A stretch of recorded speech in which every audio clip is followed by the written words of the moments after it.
If you can dream it, be it. You're about to listen to the most inspiring conversation you will hear all day. What's good? I'm Rob Cressy and welcome to Built for the Game. And I am super excited for today's conversation with Riley Tejcek. Riley, how you doing today? I'm so excited to be talking to you, Rob. I'm here at the Olympic Training Center, training for bobsled, but ready to inspire some people together. So how in the world did this even get created? So about, 10 days ago, I was on a conversation with somebody who I had just met for the very first time. Awesome guy. Shout out to Mark. And in that, at the very end, there's the inevitable question of, oh, how can I help? And I'm somebody who is always prepared to have the answer for how somebody can help me. And my answer was, who is the most exceptional person that you know? I want an introduction to them.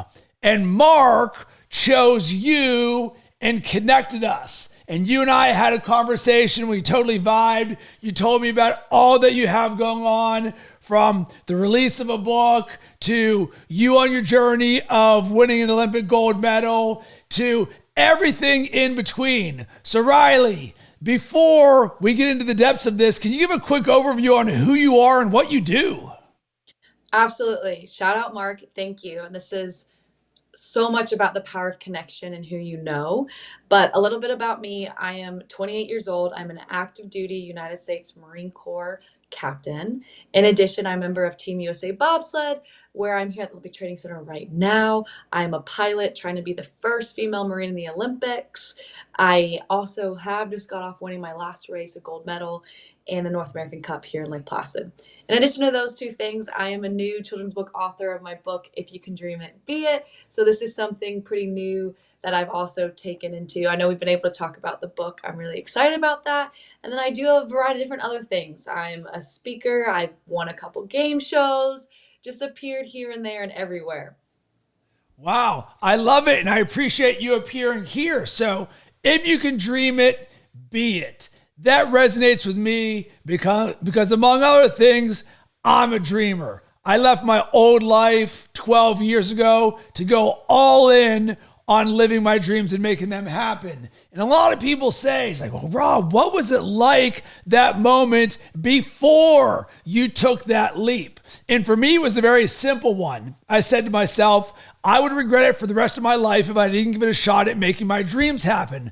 For me, the bigger risk was not taking the risk. I had to know, and I was not willing to live the rest of my life if only ... I wanted to take regret off the table, and it's a thing that I live by. And in the process, the way I show up every single day and the way that I create is because I am all in on my dreams and being the best version of myself. And you, Riley, are a perfect example of this. So I would love to hear from you. Let's get to the root, the origin of this, because it can be challenging for people to see you doing all these amazing things, creating gold medals in your life, in books and everything. You're like, oh, Riley and Rob are just different. I'm not like that. But we both started at zero. So talk to me about that route, that 0 to 1, where you had this dream in your mind and then you creating it and stepping into it, going into zero and getting in the game. I'll start by saying this. For anyone listening, there's no difference between you and me. The only difference is I haven't let fear hold me back from pursuing and walking into my passion and my dreams. And so for me, I listen to that passion that's on my heart. What is it that makes you excited to wake up? What is it that you're so passionate about that you couldn't imagine doing anything else but that in life? What is it that like butterflies just come every time you talk about that subject? And oftentimes people have that passion that's put on their heart, but they don't do anything with it. And that's the difference between me and you right now if you're listening to this. I decided that the passions that are put on my heart, I'm going to put into action. It doesn't mean that they're going to happen every time. I've been told no more times than I've been told yes. And I think we all have. But to your point, there's knowledge and or there's power in knowledge, there's power in knowing, and there's power in the pursuit. And the pursuit of excellence and the pursuit of your journey truly is the most important and rewarding thing you will find. So for me, there is no reason why I should be where I am today. A little bit has to do with my faith. A lot of it has to do with my belief in myself, my belief in the Lord, and ultimately putting myself out there. So before we dive in too much, I am a Marine officer, I'm a bobsled athlete, and I am an author. I did not get a degree in English, and I say, y'all, my parents make fun of me. I probably shouldn't be an author and written a book. I am a female Marine Corps officer. Less than 9 to 8% of women are officers in the Marine Corps, and I really didn't have a big military presence in my family. And lastly, number 3, I didn't do the sport of bobsled until I was the age of 23. I actually was a softball athlete. I got a Division I softball scholarship for softball. So at the age of 23, I then transitioned into a new sport, and I'm here now at the Olympic Training Center trying to qualify for the Olympic team. So all this to say, you can pursue your passions, and there is no reason and nothing that should hold you back from doing that. All right, I can do an entire masterclass just based on the few minutes that you said right there. So let's pull this bad boy apart. And the first thing that comes top of mind for me is don't be your own no. And this applies to creating your dreams and giving yourself the gift of pursuing them, all the way up to all the things that you want to do along the way on that journey. I want to write a book. I want to speak on stage. I want to do podcasts. I want to train for the Olympics, ... And so often in life, it can be easy to say, I don't see the path. I'm not going to do it. Or I'm going to allow my fears, judgments, and self-limiting beliefs to have a louder voice than my faith, my belief, and my vision. And this journey isn't easy because by design, we are leaving a life of comfort and consistency where things are created for you versus I'm going to wake up every single day and everything is on you to create whatever you want. And for me, and I say this often, the moments in my life in which everything changed, the number one was my very first morning when I'd quit my job, and it was morning one, day one of being all in on my dreams. And I sat there eating breakfast and I was like, wow, there is no one to tell me what to do, when I do it. Do I work out? Do I call anybody? It is all on me. And in that moment, I became self-aware. And up until that point in my life, the first 3 decades, nobody had ever told me the term self-awareness, right? I didn't know what that was until all of a sudden I'd given myself the gift of you can do anything that you want. And in that moment, all of a sudden, my standard got created because I was like, okay, if everything's on me, I better figure this thing out because I'm back at zero again. No website, no clients, no revenue, no nothing. And that set me on the journey to the next thing you said, the pursuit of excellence. And there's something that is a gift that I wish I could give everybody, and I can because I'm going to right now. It's all right, if you don't see the realization of your dreams every single day, how can you guarantee that this day is not a failure, right? Because it can, when you're all in, but you haven't quite touched that yet, man, it can be very challenging because you're literally signing up for challenges, adversity, obstacles, and the unknown by design. And for me, I said, there's 2 things that nobody can ever take from me. Number 1, what I learn, and number 2, my mindset. Therefore, when I reverse engineered what success was going to look like for me, I said, I am going to put my personal growth and development very first thing that I do every single day because it guarantees I'm better today than I was yesterday. Nobody can take that away from me. And then doing that every single day for a decade is what created me into a coach. I never set out to become a coach. I just lived like one for more than a decade. So I'm curious to hear from you on don't be your own no and your pursuit of excellence. After everything you just said, the first thing that came to my mind is step 1 is action. So oftentimes I tell people, and in my story, what was it that made me take the first step, that leap, the little step, whatever you want to call it, is action. And the easiest way to perform action is by telling someone else. Oof. It's a lot simpler than it sounds, but it requires that guts and a little bit of like bravery. So oftentimes people hold their passions within, right? Oh, I would love to do that. Or in another life, so and so, or I just don't have the time, but that really excites me. Well, oftentimes we don't share that. We actually keep that within. So when you start sharing that with your tribe or your loved ones, that's when I feel like you are able to have that first action step, because now you have people that are going to hold you accountable. So step one, sharing your dream, passion, desire with other people, which inherently requires action. Two, finding those people that then you have to tell them to hold you accountable to pursue that. And then three, starting out from square one.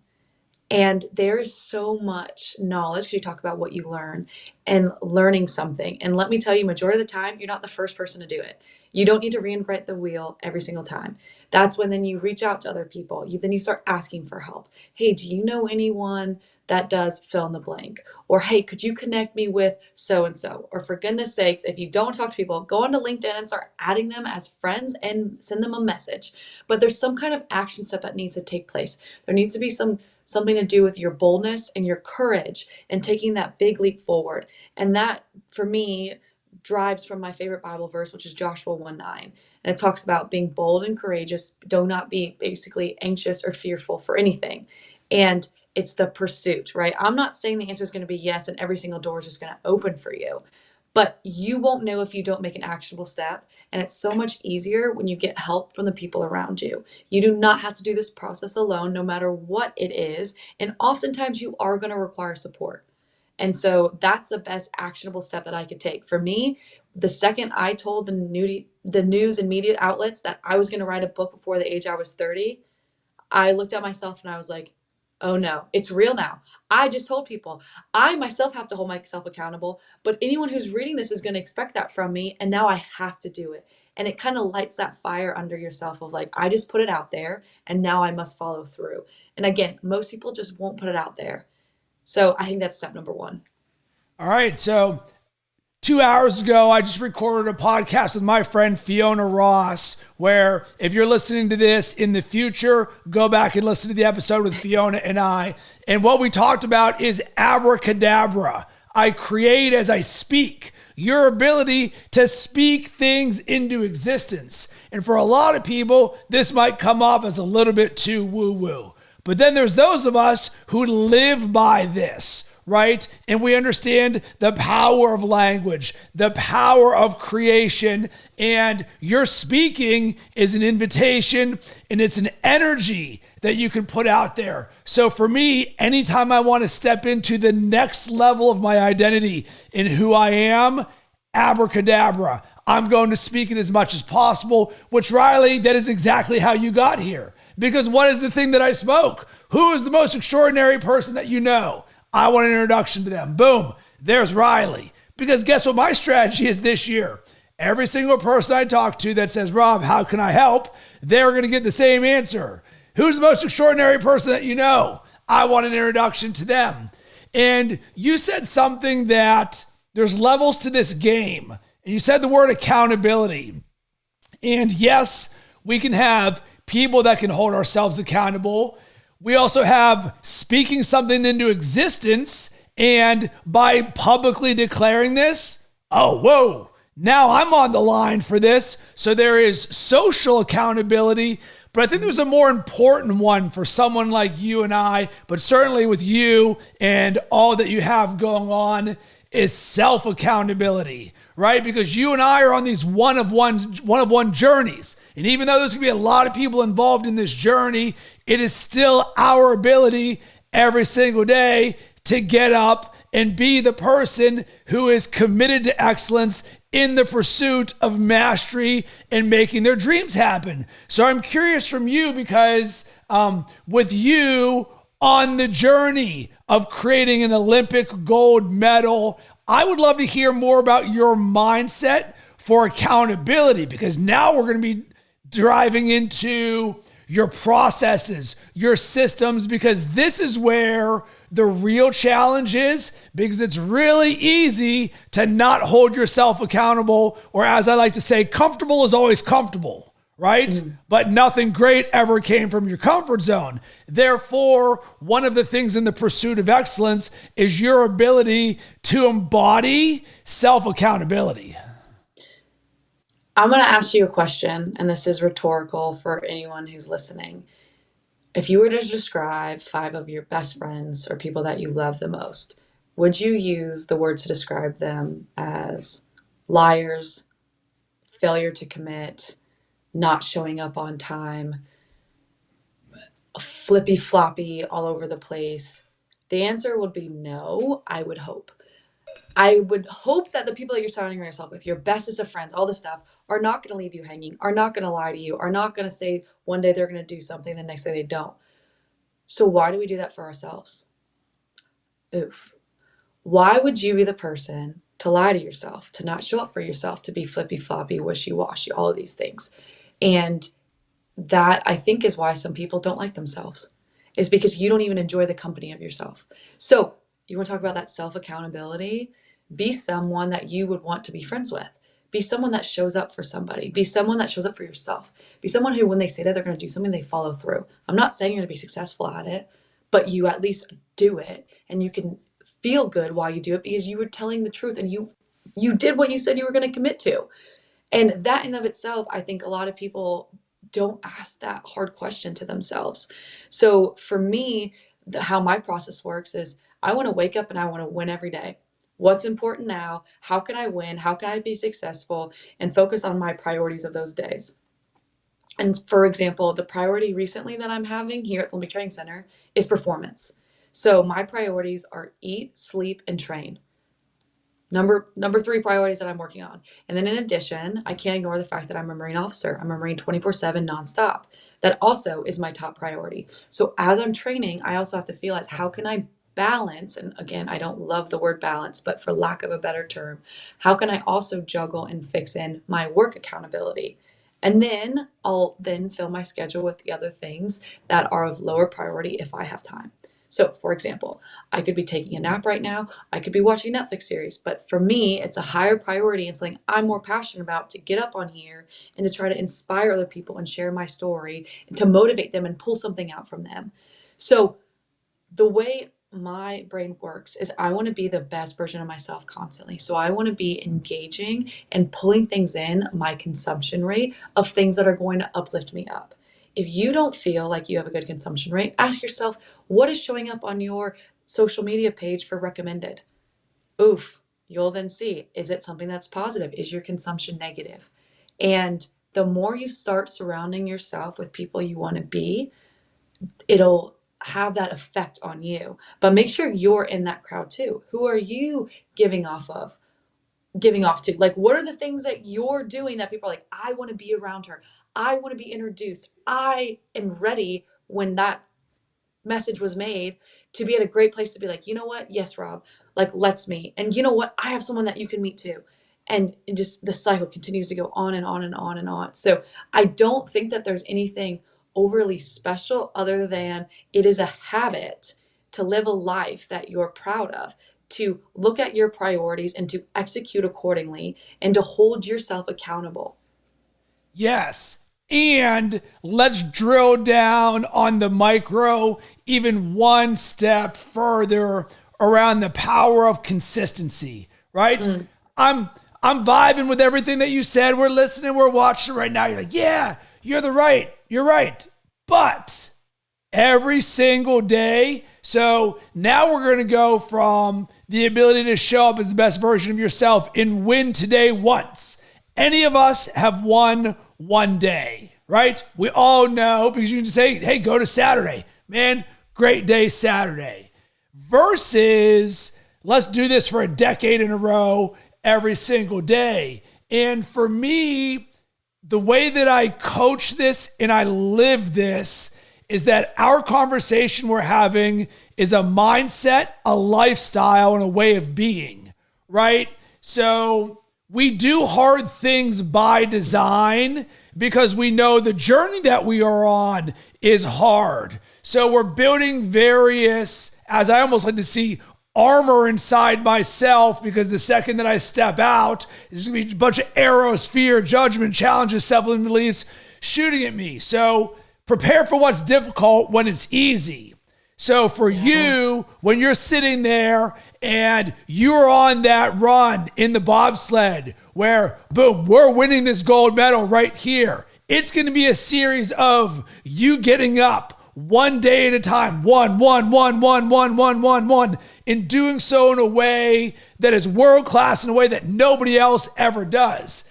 And it's very challenging in a moment, certainly if we're looking towards the future, to see that this is what it's going to take. And it's why one of the biggest perspectives that I share that has really helped me in this commitment to excellence is stacking ones over zeros, right? The micro and where that fits inside of the macro. You got the big vision, win a gold medal.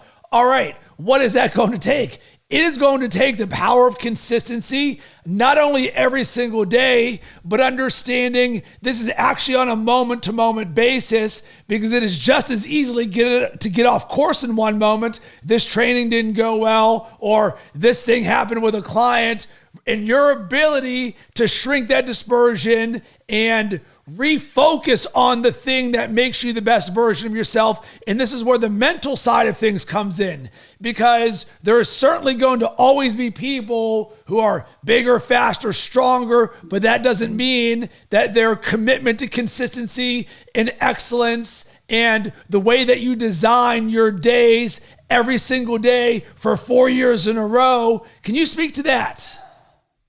My dad and I were just having this conversation. A lot of people are jealous of your results. They're not jealous of how you got there. They're not envious of the process and the day-to-day grind, right? So people might look at me now. They're like, oh, I'm so envious that, Riley just wrote a book. And I'm like, well, are you really jealous of what it took, all of the effort that it took to go into this? Or being a Marine captain? Oh, I wish I was a Marine captain. Really? Would you be willing to do all the work that I did to be put into this? And oftentimes the answer is no. So to your point, you have to be willing to do the things that others aren't to achieve the results that others will never have. And so what that looks like is showing up day to day by doing the little things. There's a great military video that talks about making your bed every day. The simplicity of waking up and making your bed. And you might be like, how is that a life lesson, like Mr. Miyagi, right? Like how does that tie in? Without giving too much away, the first thing you do when you wake up is you accomplish a task. So even if you have the worst day ever, you know that when you come home at the end of the day, you have accomplished something, and then something you could be proud of. There's one task that you fulfilled, regardless, every single day. What I look into doing that is you have to win the day. And it's the days that stack up to the weeks that stack to the months. And there's a bunch of scientific studies, and I don't know the facts off the top of my head like some people, but what does it take to build a habit? What does it take for a habit then to become second nature? And so for me, for example, working out is a great thing. My boyfriend, Danny, and I, he's a Royal Marine. We love to work out and train. It's like just ingrained in our blood. And if there is more than 48 hours we go without training and working out in some capacity, we're like the worst people around. Like you don't want to be around us. Like we get cranky, we get angry. We're like, I have to go to the gym. I have to exercise and move my body because we're trained like that. Versus there's people that are like, oh, maybe I'll get off of the couch once a month to go to the gym. I mean, if you look at how often people are actually using their memberships or stuff like that, right? Think about it. So how do you get to that? And it's by showing up for yourself every single day, but it's also by setting goals. So you can't just say, for example, I have a goal of I want to run a marathon. Incredible. You said it out loud. People are going to hold you accountable. But now you need to have a freaking plan because you're not just going to show up the night before and think that you can just will your way through it. Maybe you can, maybe you're like David Goggins, but the odds of the times you're probably not and you're going to be a quitter. So then how can you set yourself up for success? And you break that down month by month, week by week, day by day, hour by hour.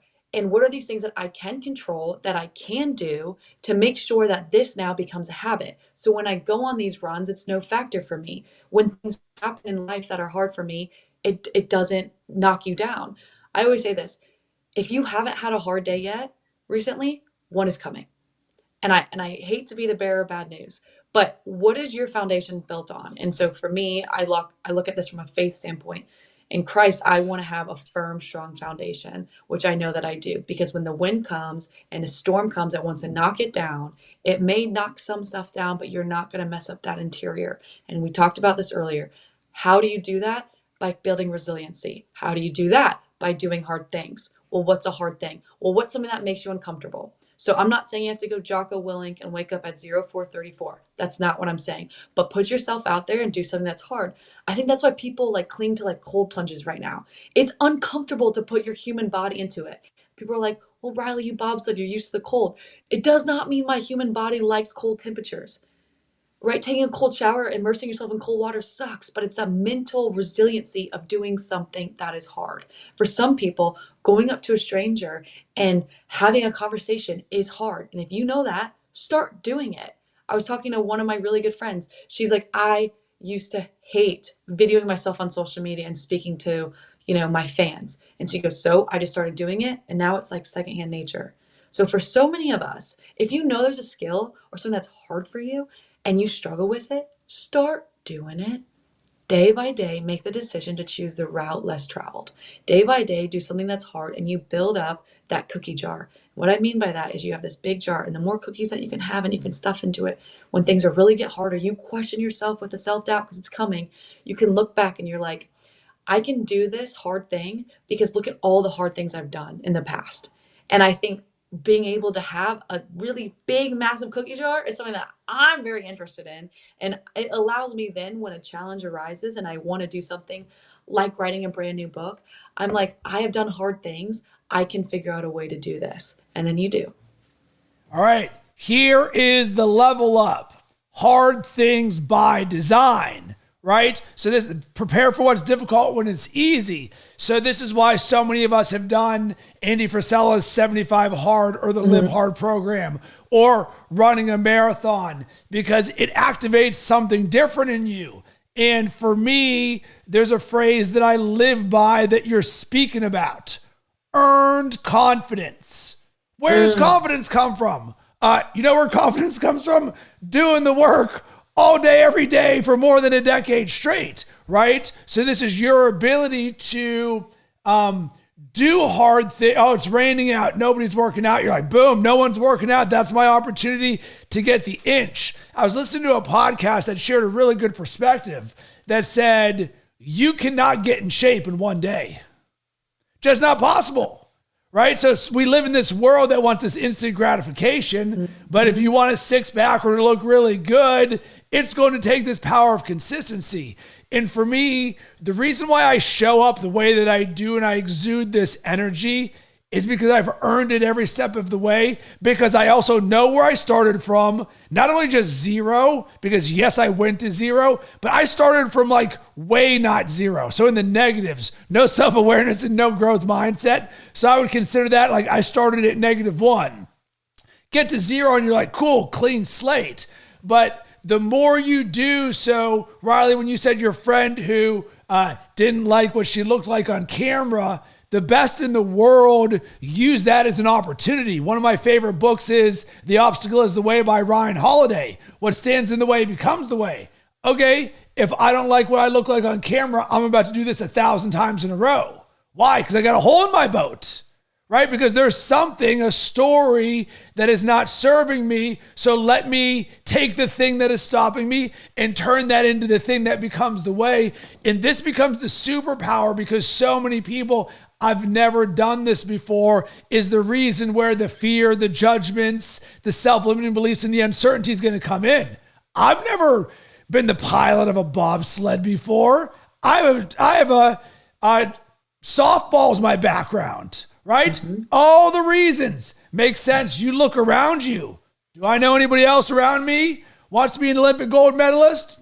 Well, I mean, you now, but like you at zero, you're like, I don't know, probably not. So all of the reasons why not, they're there. They're easy. They're comfortable. However, we live by a different standard. And that's where this is a 1% of a 1% conversation.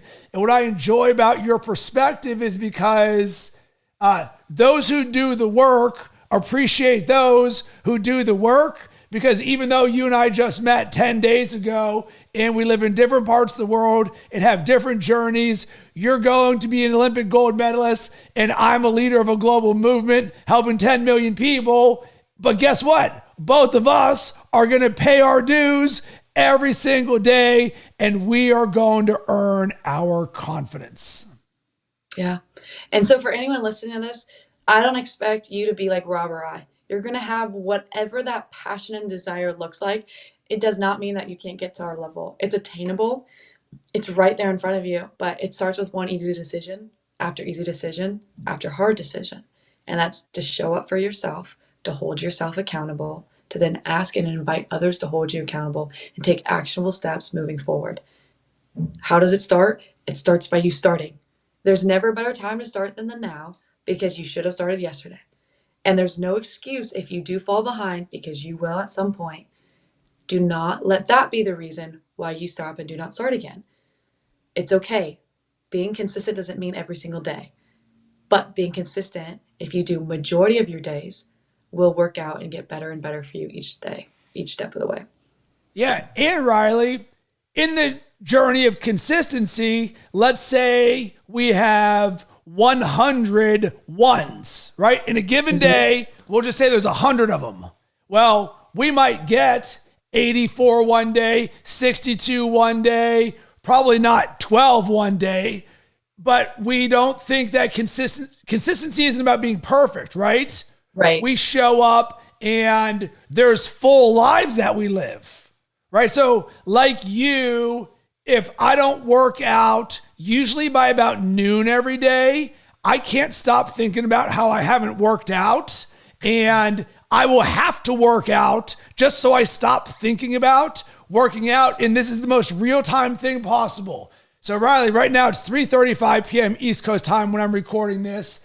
And I've got a 3-year-old toddler who's waking up at various times in the morning. So it is made the consistency of my morning routine as it relates to working out at 6:15 in the morning challenging, because Rob being a dad is number one priority. So Absolutely. With this, I'm like, cool, today I'm going to go for a run. I'm training for the 2025 Chicago Marathon. Side note, for any of you who want to read more about my journey, go to runrobrun.com. I will be running, it's my 4th marathon. But as part of this, when we're going to be done, there will be, call it an hour and a half left in my air quotes day before I pick up my son from preschool. And I've got a massive list on my get-to-do list of things that I could do the rest of the day that I would love to from a business perspective. But I also know this to be true. I have not yet got my run in. And I was scheduled to do this in the afternoon. Not from it. I knew this is how my day was. So I have a choice right now. When I'm done having this conversation with you, am I going to go for a training run, or am I going to keep doing the business stuff? Well, we both know what the answer to that is going to be, certainly after this conversation. And this was already predetermined, but it's the perfect example here. I'm going to go for the run. And these are the micro decisions, though. And this is both super important, yet super easy. It would be easy just to keep working and keep building my vision for the next hour and a half. But I know the best version of me goes for the training run, because when I'm completing the Chicago Marathon in October, I will look back on all the days in which I did an afternoon training run, in which I was a dad first and still made time to make this happen. And let me tell you, the voices that are in your head right now are there, and they're in all of ours. The voices that say, be comfortable, just work, but you're still progressing. It's okay. You can pick up tomorrow. No, silence them, put them away, and freaking get after it. And my dad and I and my boyfriend and I have just talked about this. There's times when it's like, oh my gosh, all right, life happens. I only have 20 minutes. And it's like, you can do a lot in 20 minutes to still get a workout in and feel accomplished. Stop making excuses. And if anyone on this, and I'm just really honest, if anyone on this listening to this, I'm like, well, Riley, I just didn't have time today. Turn your screen time on and tell me that you don't have time again. And again, to your point, your priority is being a father. That is a massive priority. But you also made another commitment. And that's also a priority that has to be taken extremely seriously, which you are. So it's not that you didn't have time. It wasn't a priority. If something is not a priority, that's a hard conversation you have to have with yourself. And then what overcame that priority? Because to your point, if playing and scrolling on your phone and watching other people work out on Instagram is more of a priority than you getting it done, you need to have a conversation with yourself. 100%. So Riley, let's wrap a bow on this by talking about your children's book. As I said, I've got a 3-year-old toddler, Yes. and I'm readers are leaders, right? 30 minutes every single day, first thing in the morning for 10 years in a row for me. I love reading because it creates who I am. And in the process, I've transferred that to my son. We read a lot of books, but I'm also exposed to audit your inputs, gold in, gold out, garbage in, garbage out. And I can't just assume because I'm buying a children's book that it's going to be aligned to the way of thinking and the way that I want to build a family and a son. And guess what? It is not the case. Not everything, and of course, this does not mean that my 3-year-old son needs to be doing 75 hard and reading David Goggins right out of the gate. He will get there eventually, but I'll let him be a 3-year-old kid. But you published a children's book, and it really resonates with me because I'm somebody who's about this life, and I believe and know I'm a mirror for my son. I want to be able to instill these fundamentals right out of the gate because, no joke, he will have a 30-year head start on me. Right? I did not learn these things. So tell us about your children's book. Yes. So it's called If You Can Dream It, Be It. And you can see a little bit of tease throughout the cover. You can see, a girl that is a female Marine. You can see baseball, softball, tiara, and a salute. And so it's really a true story about me and my journey, but one geared towards children. What you're going to get out of this is the concept and theme of being bold, courageous, putting yourself out there, and not accepting limitations for anything that you want to do in this life. Who do you want to be? Not necessarily what you want to do. Who do you want to be? And I always write in people's books that I've been given to them, be kind, be bold, be courageous. And what my goal that children get out of this is, number one, selfishly, I want children from 4 to 8 years old, which is who it's geared towards, but that can fluctuate, to one, see a female Marine. 2, to see a female Marine that's also a professional athlete, because there's not a lot of women professional athletes that are successful, that also can do pageants and write books and all of these things. Do I expect your children to be like, yes, this is what I want to do? No. What I want to show them is the possibility to think outside the box, to pursue every single passion that's put on your heart, because each of us have a unique passion. And ultimately, also have parents get something out of it when either they're reading with their kids or to their kids. And part of the story, without giving too much of it away, is she is on an assignment to interview people that are closest to her. So here's one of the pages, and she's interviewing her grandfather.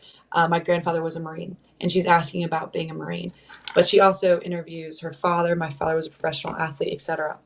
I want parents to realize, oh my goodness, my children are watching every single thing that I do. And that job that I take, the types of food that I eat, how I treat people, my spouse, my children, how I speak, act, walk, talk, all things, my children are looking at, and they're going to replicate that. In addition, your kids love you so much that they're creating core memories from the time that you're spending with them already. So what are you consuming your children's mind with? What are you allowing them to watch? Who are you allowing them to interact with? And I'm not saying parents are perfect. I am not a mother. I hope to have children really, really soon.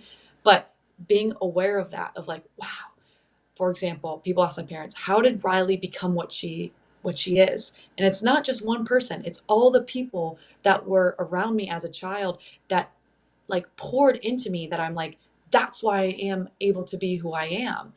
So who are you surrounding yourself with? Who are you allowing your children to interact with? What is their consumption rate? They don't need to listen to Goggins, but are you limiting your children? Are you telling your children, whether you're male or female, sorry, it's not possible for you to be a Marine because, no one in our family ever done it, and you never have shot a weapon, you don't want to go to war? Or are you telling people there's no point to be a professional athlete as a woman because you're just not going to make a lot of money? Or there's no way you're going to be running around in the mud doing Marine-like activities and be a pageant winner because they just don't go together. False. Don't limit and tell people what they can and cannot do. Let them figure it out for themselves. And I hope that everyone enjoys this book of all ages. It's geared 4 to 8-year-olds. But like I said, I think that parents can pull something out of it as well. If anyone is interested in the book, it's available on Amazon, Barnes & Noble, and through my publishing company, In Game Press. Again, it's called If You Can Dream It, Be It. And if you do enjoy it and you're listening to this, please let me know, or any takeaways that you guys got out of it, because maybe there's something that I'm not even thinking of. And I would love to be involved in your journey of how your kids are reading it and what they get out of it. Love that. Look at that. The perfect bow on this conversation. Riley, I feel so thankful and blessed to have had the opportunity to have two conversations with you over the last 10 days. I'm a champion for you. I'm rooting for you. Amazing things are on the horizon. I look forward to watching with my family, with the book that we will purchase for this with my son, seeing you at the Olympics with that gold medal, knowing what is possible. It is going to happen. So thank you so very much, Riley. Where else can everybody connect with you if they have any other thoughts or questions, or they want to support you on this journey?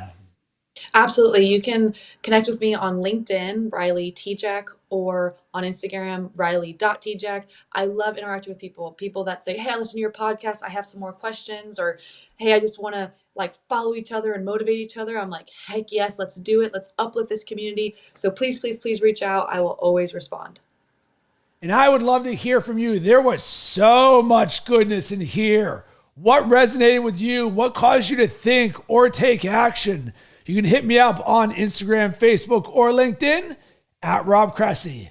Sending tons of love and good vibes your way. Have a blessed rest of your day.